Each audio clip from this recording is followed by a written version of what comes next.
Hoy tenemos una enseñanza especial y el año pasado, el primer domingo del año, decidimos hacer una conferencia distinta. 7 minutos, 7 personas hablando, 49 minutos y el día de hoy vamos a hacer lo mismo. Entonces, mientras los chicos suben por acá, abre tu Biblia en Génesis capítulo 1, versículo 27 para platicarte el por qué hemos denominado esta conferencia Lo Nuestro. ¿Y por qué para nosotros este año es importante comprender estas verdades que estaremos hablando el día de hoy? En Génesis 1, en el versículo 26, cuando Dios creó al hombre, dice ahí, hagamos al hombre a nuestra imagen conforme a nuestra semejanza. En el versículo 27 dice, y creó Dios al hombre a su imagen, a imagen de Dios lo creó, varón y hembra los creó. Ahora es maravilloso leer aquí y de repente decir,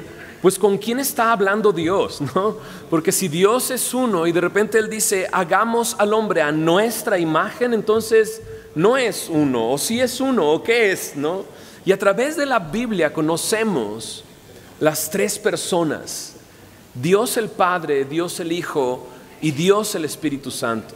Y cuando Jesús ora por ti, ¿sabías que Jesús oró por ti? ¿No? Y dices, pues ni me conocía. No, sí te conocía, ¿no? Pero ni sabía que yo le iba a recibir. No, sí sabía que le ibas a recibir y que ibas a formar parte de su familia. Jesús dice así en Juan 17:20, mas no ruego solamente por estos. Y está hablando de los discípulos que están ahí frente a Él. Dice, sino también por los que han de creer en mí, por la palabra de ellos, y esos somos nosotros. Dice, para que todos sean, ¿qué dice? Uno. Dice, como tú, oh Padre, en mí y yo en ti, que también ellos sean uno en nosotros, para que el mundo crea que tú me enviaste. La gloria que me diste yo les he dado para que sean, dice, uno, así como nosotros somos uno. Yo en ellos, tú en mí, para que sean perfectos en unidad, para que el mundo conozca que tú me enviaste y que los has amado a ellos como también a mí me has amado. Jesús dice y habla acerca de todos los creyentes y cómo Jesús ora que todos esos creyentes sean, ¿qué? Uno, sean uno. Entonces cuando Dios nos hace a su imagen, a su semejanza, nos hace como seres que tienen relaciones, que necesitan una relación con otras personas. Y vemos, y leí Génesis 1, pero avanzas y el pecado trae vergüenza. Y Adán y Eva ahora se sienten avergonzados por el pecado. Y luego avanzas y Caín y Abel, bueno, pues Caín mató a Abel, ¿no? Y se separaron, ¿no? Y cuando nosotros sin Cristo estamos así, pensamos en qué, en yo, primero yo, luego yo y luego yo, ¿no? Lo mío, ¿no? Pero cuando llegas a Cristo, el Señor comienza a hacer su imagen en nosotros, a renovar su imagen en cada uno de nosotros y nos hace personas que se preocupan por las personas que están a su alrededor, personas que forman parte de una comunidad. Jesús dijo, para que sean uno. Y entonces por eso hoy vamos a hablar de lo nuestro. Saca papel y lápiz.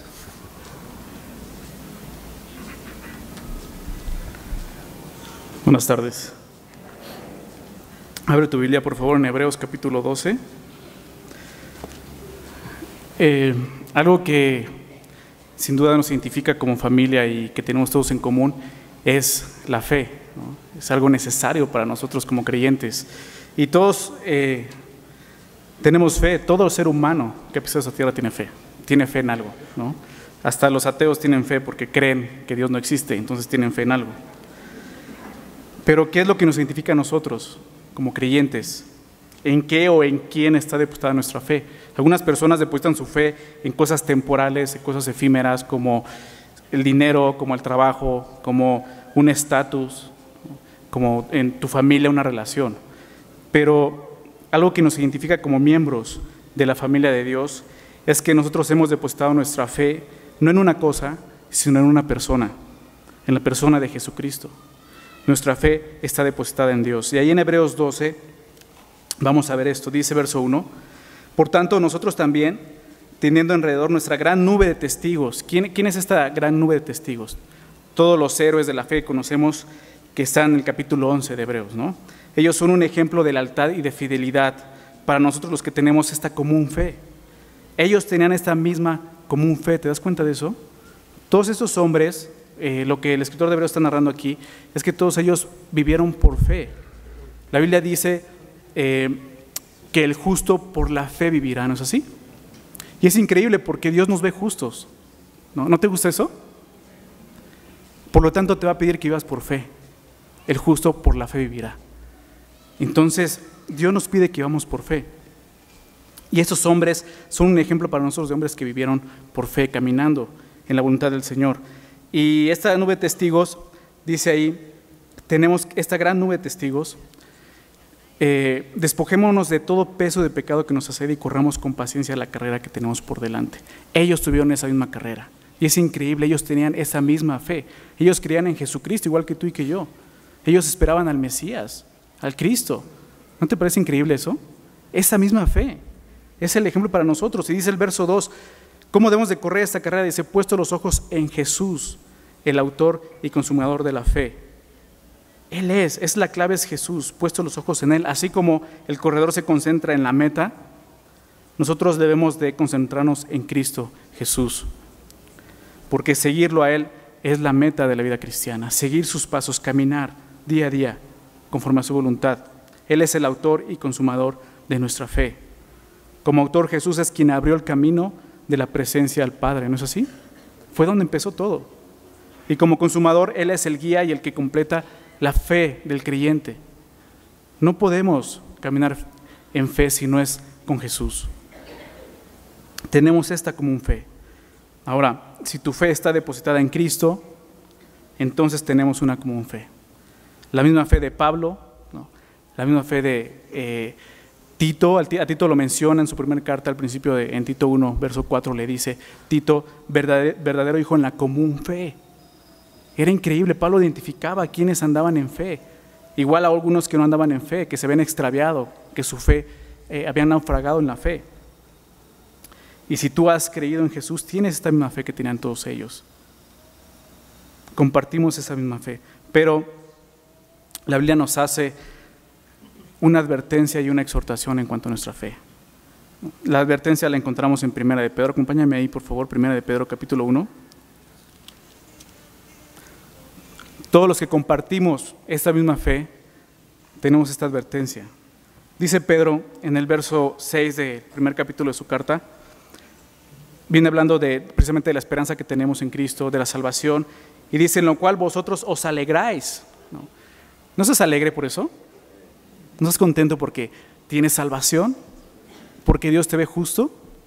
Pues bueno, eso implica lo que te decía al principio, vivir por fe. Y dice, en lo cual vosotros os alegráis, aunque ahora por un poco de tiempo, si es necesario, tengáis que ser afligidos en diversas pruebas. ¿Sí sabías eso? Vas a ser afligido en diversas pruebas. Y dice, aunque sea por un poco de tiempo. Y no habla del tiempo que va a durar la prueba, habla del tiempo en el que estamos aquí. A comparación de la eternidad es un poco de tiempo. Pero vamos a ser afligidos en diversas pruebas. Dice el verso 7, para que sometida a prueba vuestra, ¿qué dice ahí? ¿Qué es lo que Dios va a someter a prueba? Nuestra fe. Esa fe dice que es más preciosa que el oro. Dice, el cual aún perecerero, el oro, se prueba con fuego. Nuestra fe tiene que ser hallada, como dice aquí en alabanza, gloria y honra cuando se ha manifestado Jesucristo. Nuestra fe va a ser probada. Y hay un enemigo que se va a encargar de probar eso, de tentarnos para que no lleguemos a esa meta. Pedro fue un hombre que sabía esto, él fue zarandeado por Satanás, ¿recuerdas? Y él sabía cuál era la clave para poder permanecer en la fe. Él dice en su primera carta, ahí más adelante el capítulo 5, que el enemigo está como león rugiente buscando a quien devorar.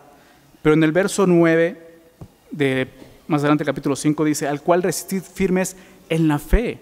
Tenemos que resistir firmes en la fe, seguir caminando por fe. Así como comenzamos, tenemos que continuar caminando en fe, creyéndole a Dios. Esa es la exhortación, pero no esa es la advertencia. La exhortación Pablo nos la da en 2 Corintios 13:5.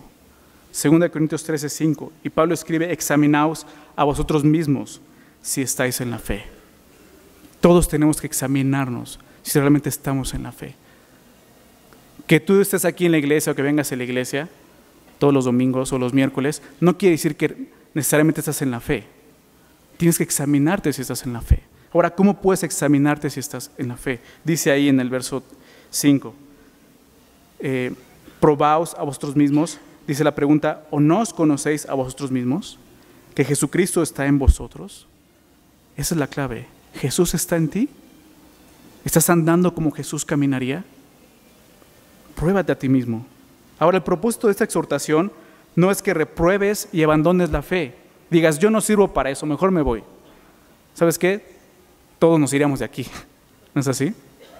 En algún punto nos vamos a encontrar reprobados. Pero el propósito de esta exhortación no es que abandonemos la fe. Al contrario, esta exhortación es animarte a tener una fe genuina, depositada totalmente en Jesucristo. Es lo que Dios quiere.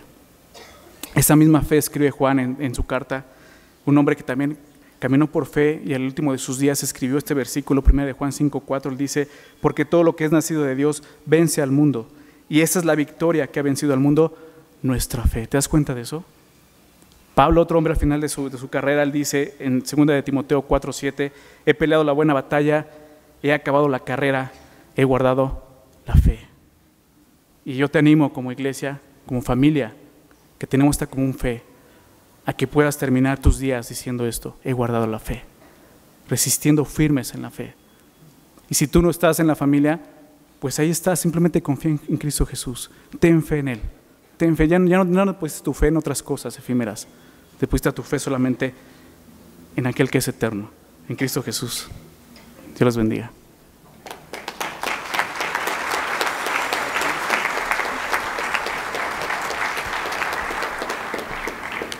Bien, a mí me ha tocado el tema más padre de todos, nuestro Padre.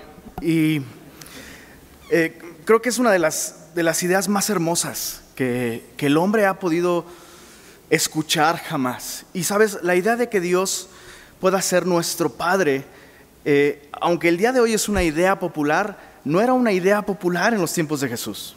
La idea de que Dios fuera padre de alguien se limitaba a la relación entre Dios el Padre con el pueblo de Israel. Dios como el Padre, Israel como nación, representaban esta relación entre Él como Padre y la nación de Israel. Y cuando Jesús comenzó su ministerio, una de las cosas que quedaron más claras en su enseñanza y en su estilo de vida era que Dios es Padre. La primera persona que reveló a Dios, el único Dios verdadero, como Dios el Padre, fue precisamente Jesús.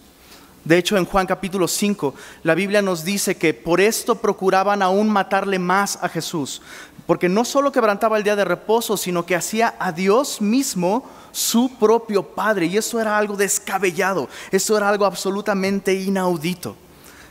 En 1 de Juan capítulo 3, la Biblia nos invita a nosotros a recuperar el asombro de que Dios quiera ser nuestro Padre.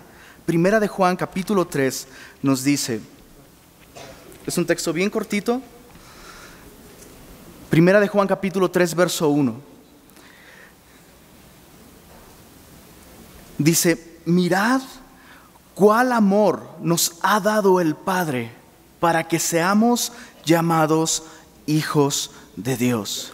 Y el texto es muy claro, el texto es como si te estuviera diciendo, hey, haz un alto, haz una pausa, da unos pasos hacia atrás porque no vas a observar la magnitud de este amor desde donde estás, a menos que hagas una pausa y te hagas hacia atrás y observes cuán grande amor Dios nos ha dado para que seamos llamados hijos de Dios.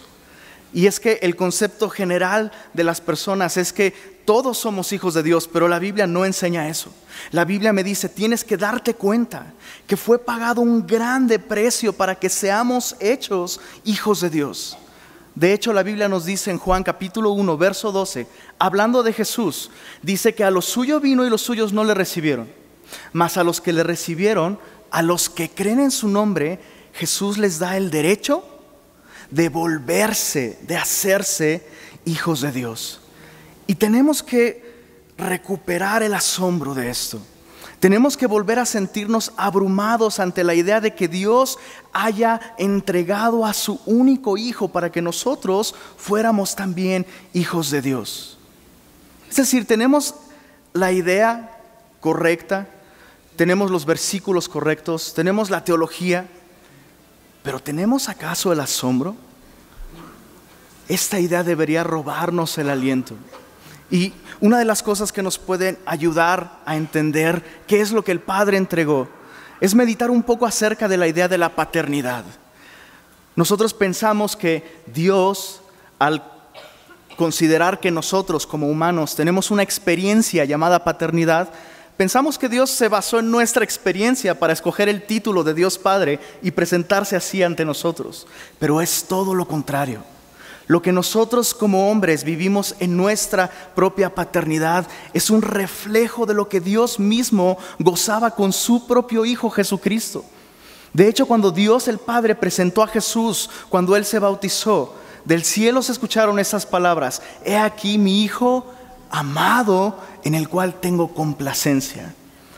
Y aunque me gusta mucho la versión Reina Valera porque es muy elegante y propia, la palabra complacencia queda corta. La palabra complacencia es placer. De modo que cuando el hombre en su experiencia humana tiene placer en la presencia de su Hijo, tiene deleite en la sonrisa de su Hijo, eso es un reflejo de lo que Dios tenía con su propio Hijo Jesucristo.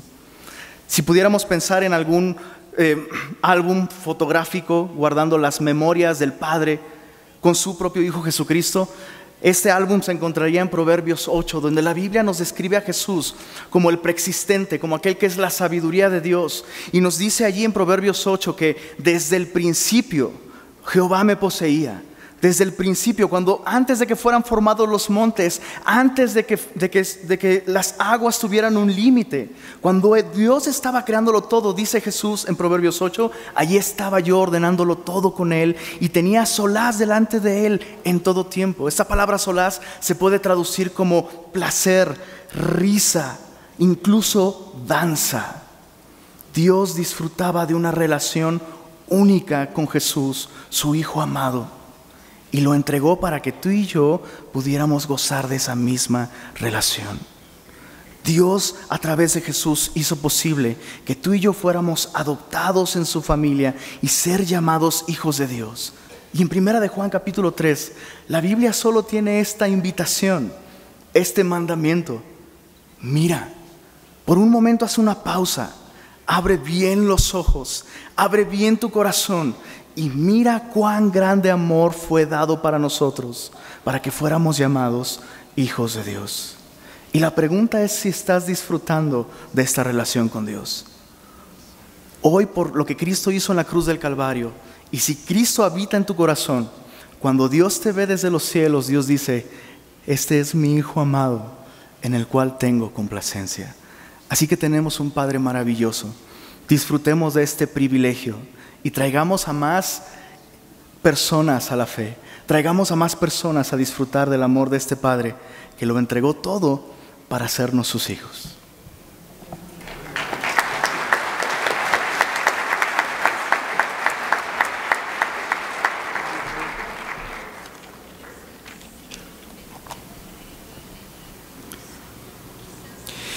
No solo nuestra fe, no solo nuestro Padre, sino también nuestra familia. Una familia saliendo del servicio de la congregación iba quejándose con su familia de cómo había estado el servicio. El padre de familia empezó diciendo: ¿te diste cuenta cuánto duró el servicio? ¡Qué largo sermón! La esposa empezó a quejarse y el audio estaba muy ruidoso el día de hoy. La hija que estudiaba en una academia de música empezó a decir: y esos de la alabanza ni la arman, siempre fuera de tiempo. Y hasta uno de los niños que estuvo en Club Semilla dijo: y a mí nada más me regalaron puros totis de lunch. Por supuesto, esto no está pegado a la realidad. Pero ¿sabes? Al final la hija dijo: bueno, ya, no hay por qué quejarse. No tenemos por qué quejarnos de algo que fue un show gratis, ¿no lo creen? Y ese es el problema. A veces vemos a la iglesia como si fuera un show donde vengo como un espectador a ver qué hacen. Pero la Biblia dice que la iglesia es la familia de Dios. Tú y yo hemos sido comprados por un precio y somos miembros de su familia. Esta es tu familia. Eso es lo que enseña la Biblia. Así que acompáñame a un verso que está en Efesios capítulo 2, verso número 19. Dice así: así que ya no sois extranjeros ni advenedizos, sino conciudadanos de los santos y miembros de la familia de Dios. Así que eso es lo que somos, eso es lo que es la iglesia. No solo en el cuadro grande, cada creyente en todo el mundo que ha confesado a Jesús como su Señor es nuestro hermano y nuestra familia, sino que la iglesia local, tu iglesia, es tu familia. Así que voy a pedirte un favor, voltea con la persona que tienes a un lado y pon tu mano en su hombro, míralo por un segundo. Es tu hermano, es tu familia.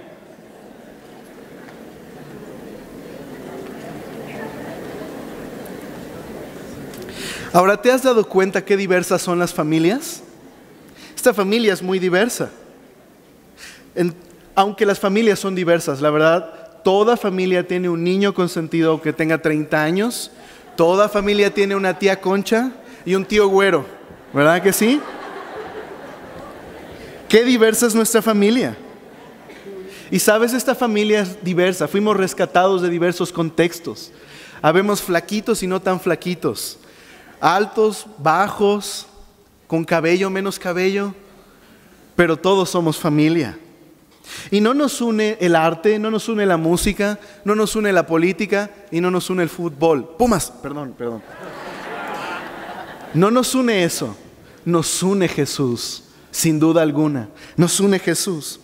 Así que el texto me dice que la iglesia es la familia de Dios. Pero déjame continuar con el texto. Hay una segunda idea en este texto.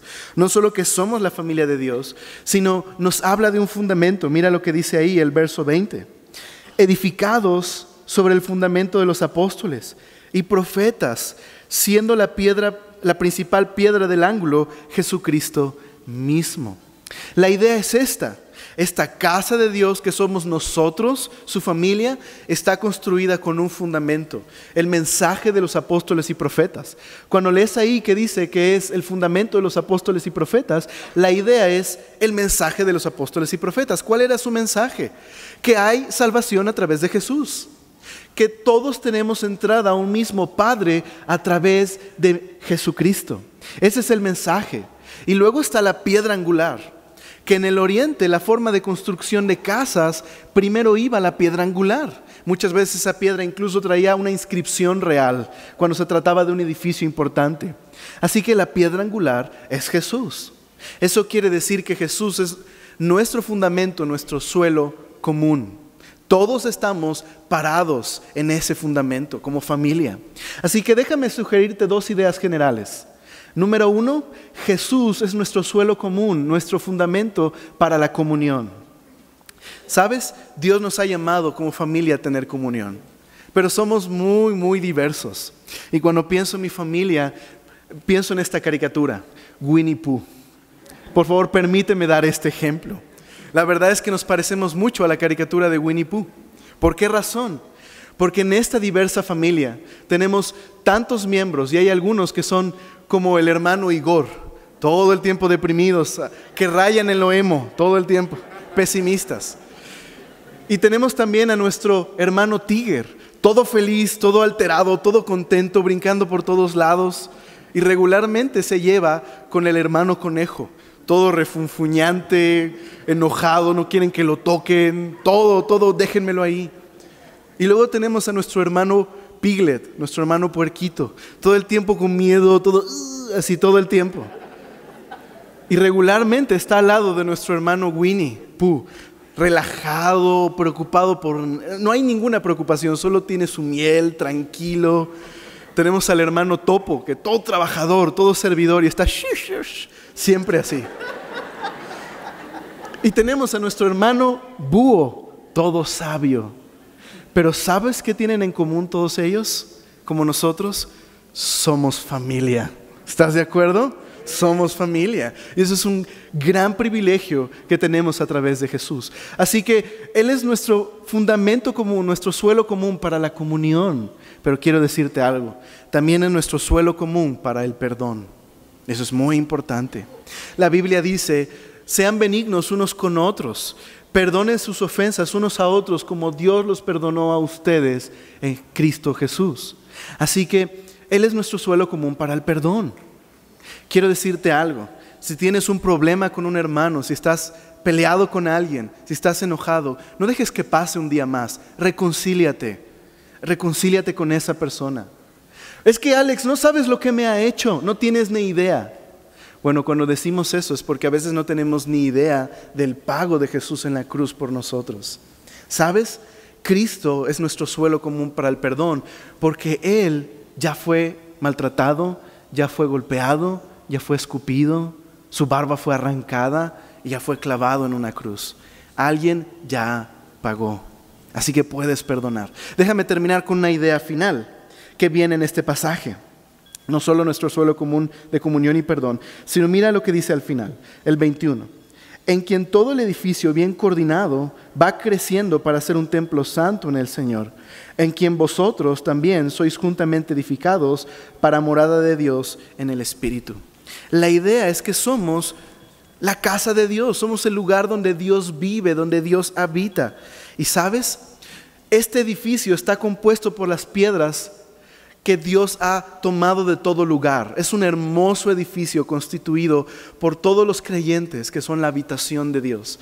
Y quiero decirte algo, estas piedras que están acá, todos nosotros, esas piedras las escogió el Padre. Jesús, el Hijo, pagó por ellas y el Espíritu Santo las ha colocado.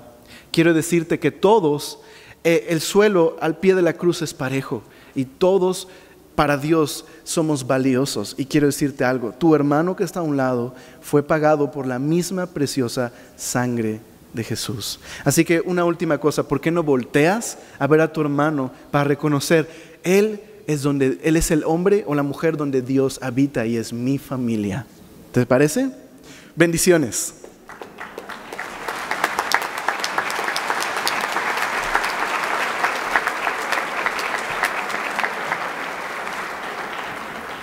No solo tenemos una misma fe, nuestra fe, un mismo Padre y somos una familia, sino que también Dios nos ha dado una misión. A mí me tocó hablar de esto, nuestra misión.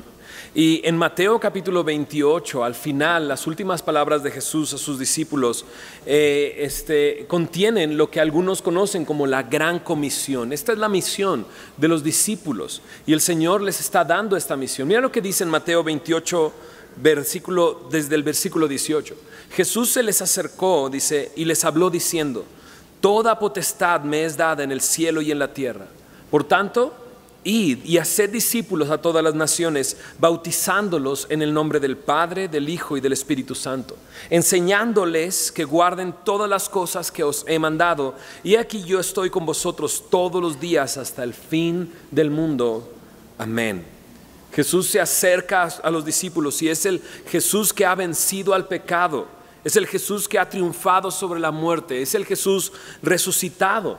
Y antes de pedirles algo, si te fijas en el verso 19 dice por tanto, y comienza a dar la misión. El por tanto siempre me hace preguntar hacia atrás, ¿qué tanto? ¿Qué es a lo que llega como conclusión? Bueno, la razón está en el verso 18 para pedirnos lo que nos pide. Dice, toda potestad me es dada en el cielo y en la tierra. Otra versión dice, se me ha dado toda autoridad en el cielo y en la tierra. ¿Te imaginas que alguien llegue contigo diciéndote esto? Yo tengo autoridad sobre todas las cosas, en el cielo y en la tierra, y te quiero pedir algo. ¿Lo harías? Claro, porque te lo está pidiendo en su autoridad. En el libro de los Hechos vemos a los discípulos haciendo todas las cosas en el nombre de Jesús, en la autoridad de Jesús. Y esa es la razón por la que nos da esta misión, porque a Él se le ha dado toda autoridad en el cielo y en la tierra. ¿Y cuál es el mandato? Bueno, comúnmente en el verso 19 entendemos que el mandato es ir, pero en realidad el verbo ir no está en imperativo en este versículo 19, sino en una manera pasiva. El verbo en imperativo es hacer discípulos. Ese es el verbo en imperativo. Entonces Jesús lo que está diciendo es, mientras van, hagan discípulos a todas las naciones. En realidad el mandato es a hacer discípulos. Y no está diciendo hacer creyentes o hacer, se me fue la palabra, simpatizantes, gracias. Sabía que por algo tenían que estar aquí atrás. A ser simpatizantes, gente que le agrade ir a la iglesia, sino dice a ser discípulos. Y un discípulo no es un estudiante, sino es alguien que aprende del maestro y hace lo que el maestro practica lo que aprende. Y luego dice, al decir bautizándolos, ¿no?, me está llevando a que la persona debe de ser un discípulo hasta el punto de decir, yo quiero frente a toda esta gente ir a las aguas y identificarme con la muerte y la resurrección del Señor Jesús. Me habla de un discípulo, no un espectador. Hace unos momentos mencionaban esto. No solo un espectador, sino un discípulo, alguien que aprende y hace aquello que ha aprendido. Ahora me dice aquí, ir y hacer discípulos, y hacer discípulos a todas las naciones. La palabra nación tiene la idea de raza o de multitud. Incluso se usa en la Biblia específicamente de pueblos o grupos de personas que no conocen al Dios vivo y verdadero. Está hablando de aquel que está perdido, de aquel que no ha conocido al Dios vivo y verdadero. Y Jesús les dice, ve a eso, ve a las naciones y de ellos haz discípulos. En el versículo 20 dice, enseñándoles. Enseñar me habla de entregar un discurso didáctico, de explicar, de exponer. Pablo en el capítulo 20 de Hechos, en el versículo 27, le dice a la iglesia de Éfeso, de la cual se está despidiendo, y le dice, no he rehuido anunciaros todo el consejo de Dios. Pablo podía decir, soy libre de la sangre de ustedes, porque no he dejado nada sin anunciarles. Todo el consejo de Dios se los he enseñado. La misión de Semilla de Mostaza puede resumirse en 3 partes. La primera es alcanzar al perdido. Dios nos ha llamado a ir a las naciones. Dios nos ha llamado a ir por el mundo predicando el evangelio a toda criatura. Y esa es nuestra misión. Esa es tu misión, mi misión. Alcanzar al perdido. Pero la segunda parte es discipular al creyente. No solamente lo queremos alcanzar, sino queremos discipularlo. Por eso todo lo que las reuniones en Semilla están enfocadas en eso, en la enseñanza. Las haces a los domingos, los miércoles o los sábados con jóvenes o las reuniones, todas están enfocadas en enseñar la palabra, en conocer a Dios. El discipulado para eso es, para ser discípulos, para crecer arraigado y sobreedificado en Cristo. Él es el fundamento. Pero la tercera parte de la misión de Semilla de Mostaza es enviar al discípulo. Enviarlo. Jesús dice en Hechos capítulo 1 verso 8, recibiréis poder cuando haya venido sobre ustedes el Espíritu Santo y me seréis testigos. Y dice en Jerusalén, en Judea, en Samaria y hasta lo último de la tierra. Jesús nos ha enviado y nosotros queremos participar de ese encargo que Jesús pone en los discípulos, enviar al discípulo. Ahora, este año Dios nos dará muchas oportunidades para cumplir esa misión, pero yo quisiera que entendamos que es nuestra misión. No es la misión de algunos cuantos, sino es la misión de todos nosotros, hacer discípulos a todas las naciones. Ahora, te decía al principio, esto se le conoce como la Gran Comisión. Encontré esta definición en un diccionario de comisión. Comisión es orden o capacidad que una persona da por escrito a otra para que ejecute algún encargo o participe de una actividad. Y me encantó esta definición. La definición me habla de esto, de lo que Jesús está haciendo. Él por escrito, en base a su capacidad, nos está dando un encargo. Pero no solamente es un encargo, sino es una participación. Porque si te fijas en Mateo 28, en el último versículo dice, y he aquí yo estoy con vosotros todos los días hasta el fin del mundo. Él quiere que participemos mientras junto con Él estamos alcanzando al perdido, discipulando al creyente y enviando al discípulo. Esa es nuestra misión.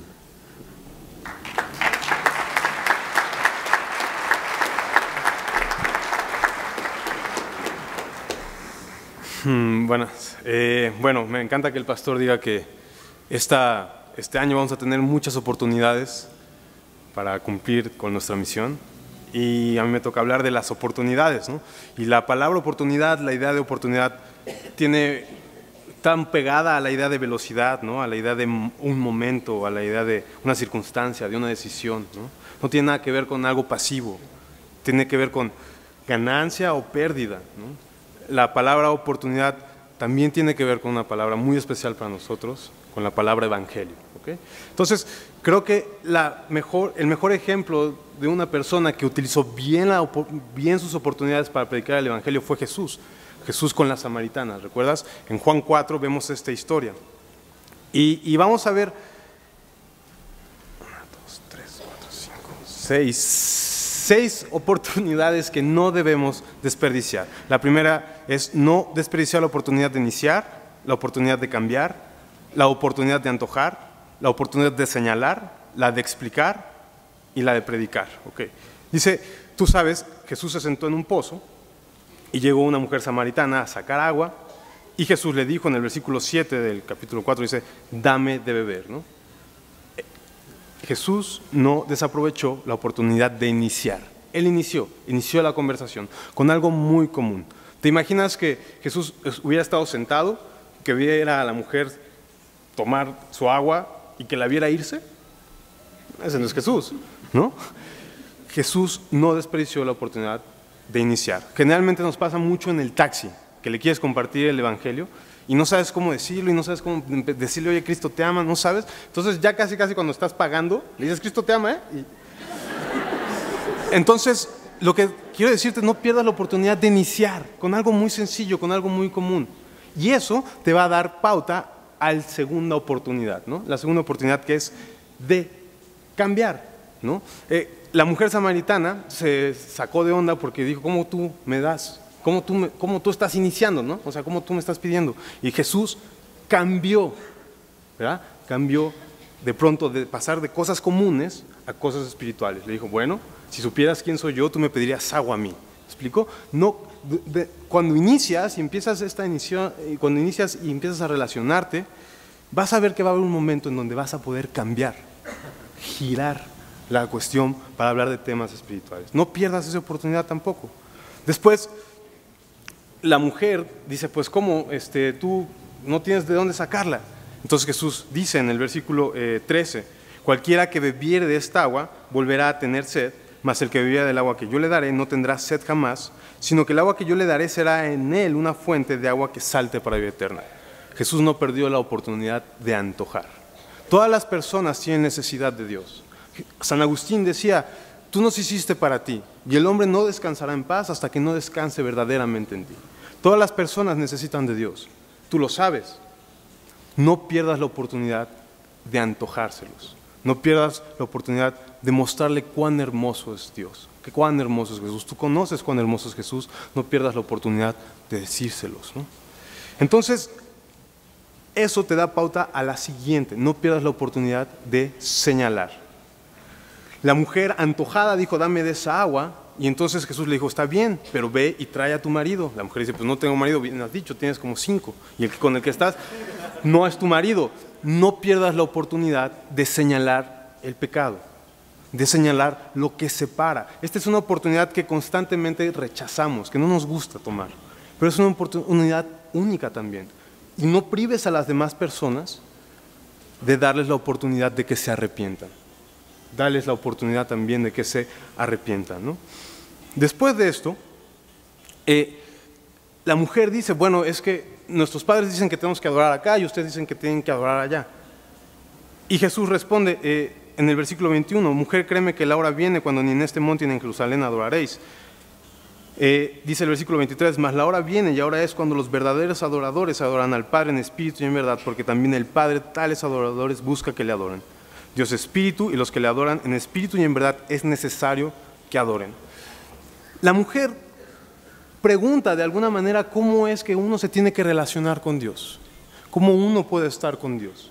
Y eso tampoco tú tienes que dejar esa oportunidad, no puedes perder la oportunidad de explicarles cómo volver a tener una relación con Dios, cómo se puede tener una relación con Dios. Yo considero que tú puedes decir que has predicado el Evangelio cuando le explicas a una persona y ésta entiende cómo puede ser justificada delante de Dios. Muchas veces no sabemos ni por dónde empezar, si con la cruz o si con el arrepentimiento.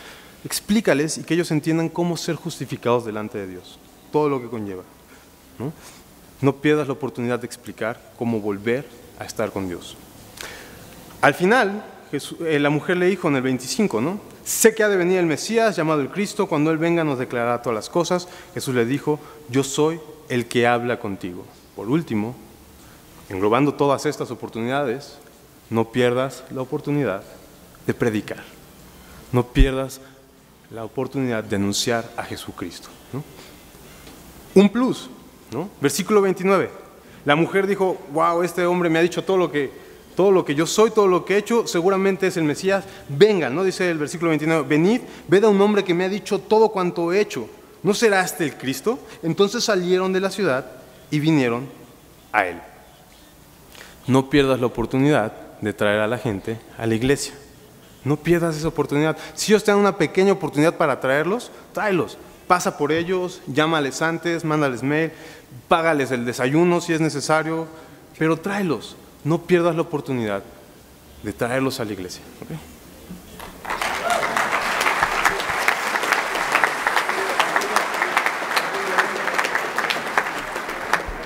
Maravillosa y dolorosa.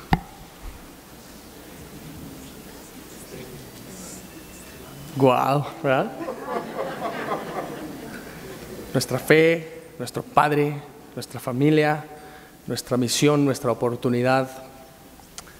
A mí me toca nuestro llamado.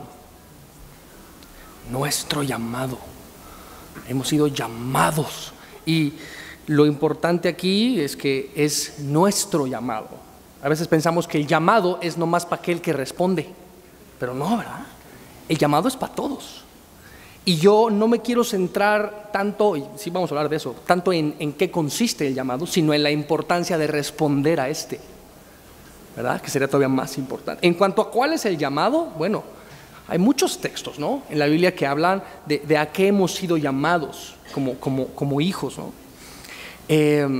Creo que en resumidas cuentas podríamos decir que fuimos llamados para conocer a Papá Dios y darle a conocer. Para conocer a Papá Dios y darle a conocer, ¿no? Decía Charles Spurgeon que nuestro primer llamado es a la santidad, ¿no? Es como, antes de hacerme bolas con cualquier rollo, necesito entender que Dios primeramente me llama a la santidad. Por ejemplo, ¿no? ¿Qué me dices de 1 Corintios 1:9? Que dice que hemos sido llamados a la comunión con el Señor Jesucristo. Y dice 1 Juan 1:3, ¿no? Que nuestra comunión verdaderamente es con el Padre y con su Hijo Jesucristo. Tener comunión verdaderamente con el Padre, ¿no te prende esa idea? Decir, wow, fui llamado a tener comunión verdaderamente con el Padre eterno, con su Hijo Jesucristo. Hemos sido llamados a eso, conocer a Dios, tener comunión con Él. ¿Y qué me dices de este llamado que hace Jesús cuando dice, hey, venid a mí? En Mateo 4, ¿te acuerdas? Mateo 4:19, que dice, venid a mí y yo os haré pescadores de hombres. Es venid a mí, vengan a mí primero. El llamado es a tener comunión con Él, pero ese llamado tiene como un efecto que es ser pescadores, como esto que te decía. O sea, resumido, ¿cuál es el llamado? Conocerle, ir a Él, tener comunión con Él, pero ser pescadores de hombres también en el sentido de darle a conocer, como Pablo, que decía, Pablo llamado a ser apóstol de Dios, ¿no? ¿Recuerdas? Llamado a ser apóstol de Jesucristo por la voluntad de Dios. Esta persona enviada a dar a conocer a Dios, ¿no? Entonces, otra vez, más que centrarnos en qué consiste, quiero centrarme en la importancia de responder a un llamado. ¿Por qué? Porque es nuestro. El llamado es de todos, familia. ¿Hace sentido esto que te digo? Ahora, quiero nada más darte un ejemplo que a mí me pegó mucho. Qué importante. Cuando yo aprendí o empecé a aprender cómo estudiar la Biblia, yo recuerdo que teníamos que pasar por estos 3 procesos: la observación de la Escritura, la interpretación de la Escritura y la aplicación de la Escritura. ¿Te acuerdas? La observación responde a la pregunta, ¿qué dice el texto? ¿Qué dice? La interpretación responde a la pregunta, ¿qué significa el texto? ¿Qué significa? Y la aplicación del texto responde a la pregunta, ¿cómo voy a responder a lo que ya está escrito? Y yo recuerdo que eso me quedó como una impresión mental desde hace mucho tiempo. Ya está escrito el llamado desde siempre. No necesito sentir un llamado o que se me confirme un llamado, dice Jim Elliot. Necesito un puntapié porque el llamado ya está más que hecho desde siempre y para siempre. La Escritura es un llamado todo el tiempo a conocer a papá y darle a conocer. Esa es la gran comisión, ¿no? Jesús, su misión fue dar a conocer, y la gran comisión es eso, abrazar esa misma misión. Somos comisioneros con Él, ¿me explico? A dar eso mismo, abrazar eso, pero el punto aquí es, familia, ya está escrito, ¿y cómo voy a responder a eso? Ese es un puntapié que ya, otra vez, ya está más que escrito. Yo recuerdo cuando en algún punto le pedí a mi papá, Señor, lo que sea. O sea, ¿vieron la película esta de Bruce Almighty? O sea, del Todopoderoso, cuando bueno, es chistosa. Hay un momento en donde este vato tiene que orar, ¿no? Y hace como una oración y le dice Dios, ¿no? Morgan Freeman, así como que estuvo bien tu oración, si eres Miss Universo y quieres la paz mundial, como diciendo, estuvo chafísima tu oración, pídeme algo en serio, le dice, ¿no? Yo recuerdo que en algún punto yo le pedí a papá, Señor, si tú no me quitas esto, la comunión contigo, llámame a donde sea, envíame a donde sea, pero no me quites esto. El saber que puedo acudir a ti todo el tiempo. Ese es el primer llamado a tener comunión con Él y ser santificados en esa comunión. Y cuando vamos caminando con Él en esa comunión, ¿sabes qué descubrimos? Que el llamado en la Escritura es siempre el mismo. Déjame termino con esta idea. El llamado a la Escritura, en la Escritura, que está escrito desde siempre y para siempre, y siempre es el mismo, otra vez, es siempre el mismo y se parece más al segundo ejemplo que te voy a dar que al primer ejemplo que te voy a dar.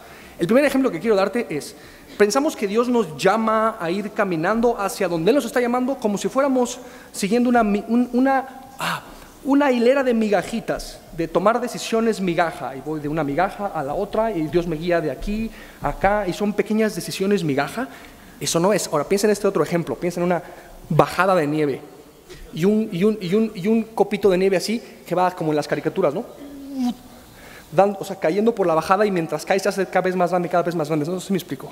El llamado no es tanto que son diferentes llamaditos chiquitos, sino es siempre lo mismo que va acrecentando y acrecentando, pero siempre lo mismo. Es un llamado a conocerle y darle a conocer. Y ese llamado de conocerle y darle a conocer se va como materializando o encarnando de diferentes maneras, ¿no? Aprovechando las oportunidades de las que nos habló Isaac, ¿no? Cuando nos empieza a Dios delegar responsabilidades dentro de la misma iglesia, dentro de un cuerpo de creyentes, haciéndonos cargo de algún ministerio. ¿O qué me dices de un llamado un poquito más aventuradón, que es lanzarse a un lugar lejos, a plantar una nueva obra? No sé si me explico, pero ambas tres, diría mi mamá, todas son lo mismo, son el mismo llamado, ¿no? Y me encanta que es nuestro llamado, pero que, otra vez, qué importante es hacer énfasis en la importancia de que respondamos, porque puedo tener claro en qué consiste el llamado, pero debo hacer un énfasis en la importancia de responder. ¿Cuán descabellada puede ser tu respuesta? A mí me decía un pastor, nunca lo voy a olvidar, Pastor Todd se llamaba, me dijo, cuando tú empiezas a tomar decisiones descabelladas para Dios, Dios empieza a manifestar de manera descabellada en tu vida, ¿no? Y entonces, ahí dice, o sea, entrégate con todo lo que eres a conocerme y darme a conocer. ¿Cómo se vería tu vida? Si empiezas a tomar decisiones descabelladas que tengan que ver con eso, ¿cómo se vería? Esto es una invitación, una exhortación a que juntos hagamos esto. Y déjame terminar con esta sola idea. Yo vi esto desde hace mucho, ¿no? Y tendía todo el tiempo a decirle a las personas, y entonces tenemos que ir y predicar y vayan. Y yo me enfocaba mucho en que los demás respondieran. Y como no respondían, yo me agüitaba. ¿Y por qué no responden? Están mal, porque no responden. Tengo que entonces decirle más duro, vayan, ¿no? Y como no respondía, yo empezaba a pensar, pues todos están mal porque no responden. Pero decía alguien muy sabio por ahí, que el pecado propio se ve más feo en el otro, ¿verdad? Entonces yo tratándole de decir a todos, vayan, y como que más bien era así, ¿no? Era como, papá, tuve. Y como Isaías, ¿te acuerdas cuando dice Dios, ¿a quién enviaremos? E Isaías dice, heme aquí, envíame a mí. ¿Y cómo podríamos poner nosotros el ejemplo? O sea, fue un momento en que Dios me permitió ver, heme aquí, envíame a mí. Cuando dice ahí, Isaías 6:8, heme aquí, envíame a mí, dice Isaías. Abrazó de manera personal ese llamado, que es para todos, sí, pero no todos respondemos. Necesitamos responder de manera personal y decir, heme aquí, envíame a mí. Y encarnar esto.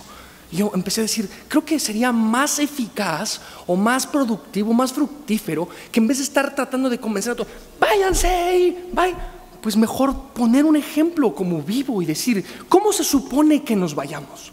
Así, miren, así. Y te vas y pones ese ejemplo. Atender ese llamado de Dios. Vivir para conocerle y darle a conocer, yendo a donde Él te envía. ¿Hace sentido? Gracias.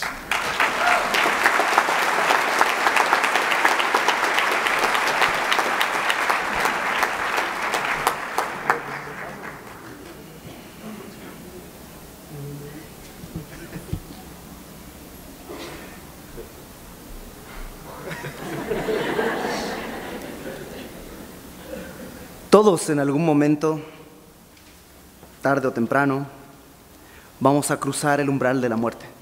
Todos. Todos en algún momento, tarde o temprano, nos vamos a hallar en este valle de sombra de muerte. Y la pregunta es, ¿qué vamos a dejar? ¿Cuál va a ser el legado que va a quedar? ¿Qué es lo que va a acompañar a los que queden después de que nosotros hayamos salido de este pedazo de vida, cuando pasemos a la vida verdadera? En Mary Poppins, la película, al final el señor Banks dice, un hombre siempre sueña con triunfar entre gigantes, en esculpir su nombre en el pilar de las finanzas, ¿no? Y es un poco la idea general. La palabra de Dios dice que Dios ha hecho habitar eternidad en nuestros corazones. Y al tener esta eternidad en nuestros corazones, lo que el ser humano hace es tratar de satisfacer esa eternidad con distintas cosas. Y queremos escribir nuestro nombre en la historia, de una manera o de otra. Algunos con obras bellas, artísticas, otras personas con actos heroicos, valientes, otros con actos perversos y terribles, pero todos tratan de marcar su nombre en la historia. ¿Por qué? Es la manera de perdurar, manera equivocada de perdurar, pero ese es nuestro intento. Y tú conoces esto de, por eso, ten un árbol, planta un libro, escribe un hijo, y es la idea equivocada del mundo de alcanzar el legado. ¿Qué vas a dejar cuando no estés? El problema es que si ese fuese el camino, la verdad sería injusto. No todos son talentosos, no todos son artistas, no todos son guerreros, no todos son fuertes, no todos son valientes.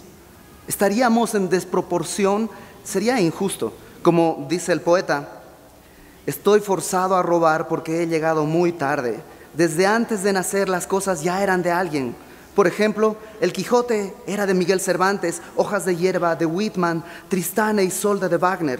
La Gloria ya era de Gardel, el Guernica de Picasso. Hasta la misma injusticia ya tenía propietario, así como la desesperanza es privilegio del tango. Y ese sería nuestro destino, tratando de marcar nuestro nombre en la historia, porque no todos tenemos eso, no todos somos valientes, no todos somos guerreros, no todos somos artistas.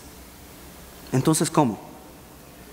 Recién hace poco fui a un velorio y suena un poco extraño decirlo así, pero fue hermoso el velorio.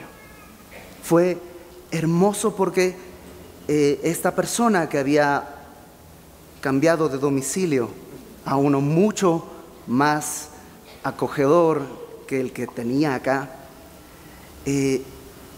reunió a toda la familia con su muerte y ahí estaban y empezaron a pasar unos y otros, toda la familia.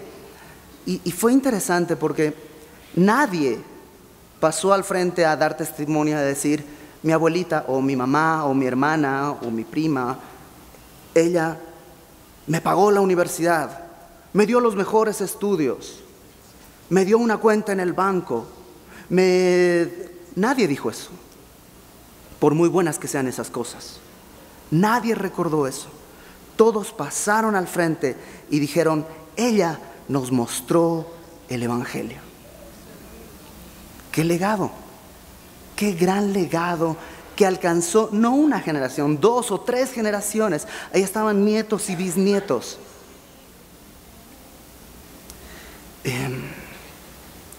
Tú sabes que la muerte es algo doloroso. Incluso entre creyentes hay una sensación de dolor natural, lógica, ¿no? Sabemos que los vamos a encontrar nuevamente, pero aquí hay un dolor natural. Pero ese legado, ¿sabes qué hacía? Consoló a todos los que estaban reunidos. O sea, una cuenta en el banco, un monumento, por muy bueno que sea, no consuela el corazón de aquellos que quedan. Pero el saber la vida, el conocer la vida de esta mujer, consoló a sus hijos, a sus nietos. ¿No te parece increíble ese legado que aún con su partida, quien se fue está consolando a los que se quedan? ¡Qué herencia! ¡Qué legado!